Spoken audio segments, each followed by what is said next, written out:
ਅੱਜ ਦੀਆਂ ਖਬਰਾਂ ਵੱਲ ਚੱਲੀਏ ਤੇ ਪਿਛਲੇ ਵੀਕਐਂਡ ਦੇ ਦੌਰਾਨ ਪ੍ਰੈਜ਼ੀਡੈਂਟ ਡੋਨਲਡ ਟਰੰਪ ਉਹਨਾਂ ਦੀ ਯੂਕਰੇਨ ਦੇ ਪ੍ਰੈਜ਼ੀਡੈਂਟ ਜ਼ੈਲੈਂਸਕੀ ਦੇ ਨਾਲ ਮੀਟਿੰਗ ਹੋਈ ਹੈਗੀ ਆ। ਉਸ ਮੀਟਿੰਗ ਦੇ ਵਿੱਚ ਯੂਐਸ ਨੇ ਆਫਰ ਕੀਤਾ ਆ ਵੀ 15 ਸਾਲਾਂ ਦੀ ਜਿਹੜੀ ਗਰੰਟੀ ਆ ਉਹ ਯੂਕਰੇਨ ਨੂੰ ਦਿੱਤੀ ਜਾਊਗੀ। ਸੋ ਅਮਰੀਕਾ ਵਾਲਿਆਂ ਤੋਂ ਉਹ 50 ਸਾਲਾਂ ਦੀ ਜਿਹੜੀ ਕਮਿਟਮੈਂਟ ਮੰਗ ਰਹੇ ਸੀ ਯੂਕਰੇਨ ਵਾਲੇ, ਤਾਂ ਕਿ ਰਸ਼ੀਆ ਆਉਣ ਵਾਲੇ ਸਮੇਂ 'ਚ ਉਹਨਾਂ ਦੇ ਉੱਤੇ ਅਟੈਕ ਨਾ ਕਰ ਸਕੇ। ਯੂਐਸ ਦੇ ਪ੍ਰੈਜ਼ੀਡੈਂਟ ਡੋਨਲਡ ਟਰੰਪ ਉਹਨਾਂ ਨੇ ਜ਼ੈਲੈਂਸਕੀ ਨੂੰ ਆਪਣੇ ਫਲੋਰੀਡਾ ਦੀ ਰਿਜ਼ੋਰਟ ਜੋ ਹੈਗਾ ਆ ਉੱਥੇ ਬੁਲਾਇਆ ਸੀ ਤੇ ਉਸ ਸੰਬੰਧ ਦੇ ਵਿੱਚ ਜਿਹੜੀ ਮੀਟਿੰਗ ਹੁਣ ਹੋ ਰਹੀ ਆ, ਆਲਮੋਸਟ ਫਾਈਨਲ ਆ। ਕਹਿੰਦੇ ਵੀ ਜੋ ਪੀਸ ਹੋਣੀ ਹੈਗੀ ਆ ਰਸ਼ੀਆ ਤੇ ਯੂਕਰੇਨ ਦੇ ਵਿਚਾਲੇ ਜੰਗ ਨੂੰ ਲੈ ਕੇ, ਤੇ ਰਸ਼ੀਆ ਵਾਲਿਆਂ ਨੇ ਵੀ ਜਿਹੜਾ ਆ ਇੱਕ ਤਰ੍ਹਾਂ ਦੇ ਨਾਲ ਟਰੰਪ ਉਹਨਾਂ ਦਾ ਧੰਨਵਾਦ ਕੀਤਾ ਵੀ ਵਰਕਆਊਟ ਕਰ ਰਹੇ ਹੈਗੇ ਆ। ਯੂਕਰੇਨ ਨੇ ਕਿਹਾ ਵੀ ਯੂਕਰੇਨ ਰਸ਼ੀਆ ਆਕੂਪਾਈਡ ਜਿਹੜੀ ਜ਼ੈਪਰਜ਼ੀਆ ਆ ਨਿਊਕਲੀਅਰ ਪਾਵਰ ਪਲਾਂਟ ਵਾਲਾ ਏਰੀਆ ਹੈ, ਵਨ ਆਫ ਦਾ 10 ਜਿਹੜੇ ਬਿਗੇਸਟ ਆ ਵਰਲਡ ਦੇ ਵਿੱਚ, ਉਹ ਉੱਥੋਂ ਜਿਹੜੀਆਂ ਆ ਫੌਜਾਂ ਵਿਡਰਾ ਕਰ ਲਵੇ। ਟਰੰਪ ਨੇ ਇਹ ਕਿਹਾ ਵੀ ਯੂਐਸ ਲੈਡ ਨੈਗੋਸ਼ੀਏਸ਼ਨ ਹਜੇ ਵੀ ਕਲੈਪਸ ਹੋ ਸਕਦੀਆਂ ਆ, ਗਰੰਟੀ ਕੋਈ ਨਹੀਂ, ਪਰ ਆਪਾਂ ਵਰਕਆਊਟ ਇਹਦੇ ਉੱਤੇ ਕਰ ਰਹੇ ਹੈਗੇ ਆ। 2014 ਤੋਂ ਯੂਕਰੇਨ ਵਾਲੇ ਆ ਉਹ ਰਸ਼ੀਆ ਦੇ ਨਾਲ ਫਾਈਟ ਕਰ ਰਹੇ ਆ, ਪਹਿਲਾਂ ਇਨਡਾਇਰੈਕਟਲੀ ਸੀ, ਪਰ 3-4 ਸਾਲ ਤੋਂ ਜਿਹੜੀ ਆ ਡਾਇਰੈਕਟਲੀ ਜੰਗ ਚੱਲ ਰਹੀ ਹੈਗੀ ਆ। ਤੇ ਇਲੀਗਲੀ ਕਹਿੰਦੇ ਵੀ ਕ੍ਰੀਮੀਆ ਨੂੰ ਮਾਸਕੋ ਨੇ ਅਨੈਕਸ ਕਰ ਲਿਆ ਸੀ।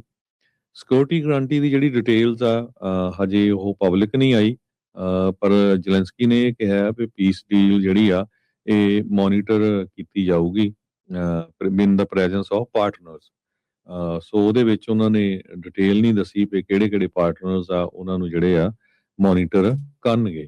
ਸੋ ਇਹ ਦੇਖੋ ਵੀ ਇੱਕ ਟਾਈਮ ਦੇ ਉੱਤੇ ਜਦੋਂ ਰਸ਼ੀਆ ਟੁੱਟਿਆ ਸੀ, ਯੂਕਰੇਨ ਦੇ ਕੋਲ ਜਿਹੜਾ ਨਵਾਂ ਮੁਲਕ ਬਣਿਆ ਸੀ, ਬਹੁਤ ਜ਼ਿਆਦਾ ਨਿਊਕਲੀਅਰ ਜਿਹੜੇ ਕਹਿ ਹਥਿਆਰ ਸਕਦੇ ਹਾਂ ਨਿਊਕਲੀਅਰ ਪਲਾਂਟ ਸੀਗੇ, ਹਥਿਆਰ ਸੀ ਜੀ।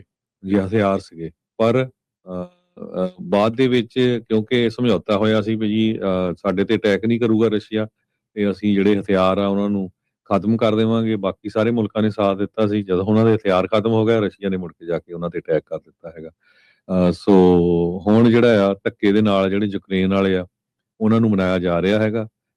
ਟਰੰਪ ਨੇ ਕਿਹਾ ਵੀ ਉਹ ਜੋ ਯੂਐਸ ਦੀ ਸਿਕਿਉਰਿਟੀ ਗਰੰਟੀ ਆ ਯੂਕਰੇਨ ਦੇ ਲਈ, ਉਹ 15 ਸਾਲਾਂ ਤੋਂ ਵੱਧ ਸਮੇਂ ਲਈ ਵੀ ਕੰਸੀਡਰ ਕਰ ਸਕਦੇ ਹੈਗੇ ਆ। ਪਰ ਇਹ ਜਿਹੜੀ ਗਰੰਟੀ ਆ ਇਹ ਯੂਐਸ ਕਾਂਗਰਸ ਦੇ ਵਿੱਚ ਅਪਰੂਵ ਹੋਣੀ ਚਾਹੀਦੀ ਹੈਗੀ ਆ। ਜ਼ੈਲੈਂਸਕੀ ਨੇ ਇਹ ਕਿਹਾ ਵੀ ਜਿਹੜਾ 20 ਪੁਆਇੰਟ ਪੀਸ ਪਲਾਨ ਹੈਗਾ ਉਹ ਵੀ ਡਿਸਕਸ ਹੋਇਆ ਹੈਗਾ ਆ, ਜੋ ਯੂਕਰੇਨ ਨੇ ਜਿਹੜਾ ਉਹ ਯੂਕਰੇਨ ਦੇ ਲੋਕਾਂ ਨੇ ਉਹਦੇ ਨਾਲ ਐਗਰੀ ਕਰਦੇ ਹੈਗੇ ਆ। ਸੋ ਬੈਲਟ ਕਹਿੰਦੇ ਰਿਕੁਆਇਰ ਹੋਊਗਾ ਸੀਜ਼ ਫਾਇਰ ਦਾ ਐਟਲੀਸਟ 60 ਦਿਨਾਂ ਦੇ ਵਿੱਚ ਤੇ ਮਾਸਕੋ ਨੇ ਹਜੇ ਤੱਕ ਕੋਈ ਜਿਹੜਾ ਇਹਦੇ ਸੰਬੰਧ ਦੇ ਵਿੱਚ ਵਿਲਿੰਗਨੈਸ ਨਹੀਂ ਸ਼ੋ ਕੀਤੀ ਹੈ। ਸੋ ਇੱਕ ਤਰਫਾ ਤਾਂ ਨਹੀਂ, ਦੋਨੋਂ ਤਰਫੋਂ ਹੀ ਜੇ ਸਮਝੌਤਾ ਹੋਊਗਾ ਤਾਂ ਹੀ ਸ਼ਾਂਤੀ ਵਾਲੇ ਪਾਸੇ ਨੂੰ ਕਦਮ ਵਧਾਏ ਜਾ ਸਕਦੇ ਆ। ਪਰ ਕਹਿ ਸਕਦੇ ਹਾਂ ਵੀ ਯੂਕਰੇਨ ਨੂੰ ਸ਼ਾਰਟ ਐਂਡ ਆਫ ਦਾ ਬਾਰਗਨ ਜਿਹੜਾ ਆ ਉਹ ਕਾਈਂਡ ਆਫ ਮਿਲ ਰਿਹਾ ਆ। ਰਸ਼ੀਆ ਆਪਣੇ ਉਸੇ ਤਰੀਕੇ ਦੇ ਨਾਲ ਹਮਲਿਆਂ ਨੂੰ ਜਾਰੀ ਰੱਖਿਆ ਆ। ਲੈਵਰੋਵ ਵਾਲਿਆਂ ਨੇ ਜਿਹੜਾ ਉਹ ਦੱਸਿਆ, ਜਿਹੜਾ ਉਹਨਾਂ ਦਾ ਫੋਰਨ ਦਾ ਮਿਨਿਸਟਰ ਆ, ਉਹਨੇ ਕਿਹਾ ਵੀ 에ਅਰ ਡਿਫੈਂਸ ਨੇ ਰਸ਼ੀਆ ਦੀ ਨੇ 91 ਇਨਕਮਿੰਗ ਡਰੋਨ ਆ ਉਹਨਾਂ ਨੂੰ ਸ਼ਾਟ ਡਾਊਨ ਕੀਤਾ ਆ। ਉਹ ਯੂਕਰੇਨ ਨੂੰ ਸਟੇਟ ਟੈਰਰਿਜ਼ਮ ਦੇ ਖਾਤੇ ਦੇ ਵਿੱਚ ਜਿਹੜਾ ਉਹ ਪਾ ਰਹੇ ਆ। ਆਲਰੇਡੀ ਕਿਹਾ ਸੀਗਾ ਵੀ ਨਾਜ਼ੀਜ਼ ਬਹੁਤ ਜ਼ਿਆਦਾ ਉੱਥੇ ਯੂਕਰੇਨ 'ਚ ਵੱਧ ਗਏ ਆ ਜਦੋਂ ਇਹਨਾਂ ਨੇ 4 ਸਾਲ ਪਹਿਲਾਂ ਤਕਰੀਬਨ ਹਮਲਾ ਕੀਤਾ ਸੀਗਾ ਯੂਕਰੇਨ ਦੇ ਵਿੱਚ। ਸੋ 15 ਸਾਲਾਂ ਦੀ ਗਰੰਟੀ ਦੇ ਲਈ ਜ਼ੈਲੈਂਸਕੀ ਮੰਨਦਾ ਹੈ ਜਾਂ ਨਹੀਂ। 2 ਘੰਟੇ ਤੋਂ ਵੱਧ ਚੱਲੀ ਸੀਗੀ ਇਹਨਾਂ ਦੀ ਜਿਹੜੀ ਹਰਜੋਤ ਸਿੰਘ ਜੀ ਮੀਟਿੰਗ, ਤੇ ਕਾਫੀ ਗੱਲਾਂ ਜਿਹੜੀਆਂ ਉਹ ਮੰਨ ਰਿਹਾ। ਉਹਨੇ ਇੱਕ ਚੀਜ਼ ਹੋਰ ਵੀ ਜਿਹੜੀ ਉਹ ਆਖੀ ਰਸ਼ੀਆ ਦੇ ਕਲੇਮ ਨੂੰ ਜਿਹੜਾ ਉਹ ਲੈ ਕੇ, ਉਹਨੇ ਕਿਹਾ ਵੀ ਇਹ ਇੱਕ ਹੋਰ ਝੂਠ ਹੈਗਾ ਆ।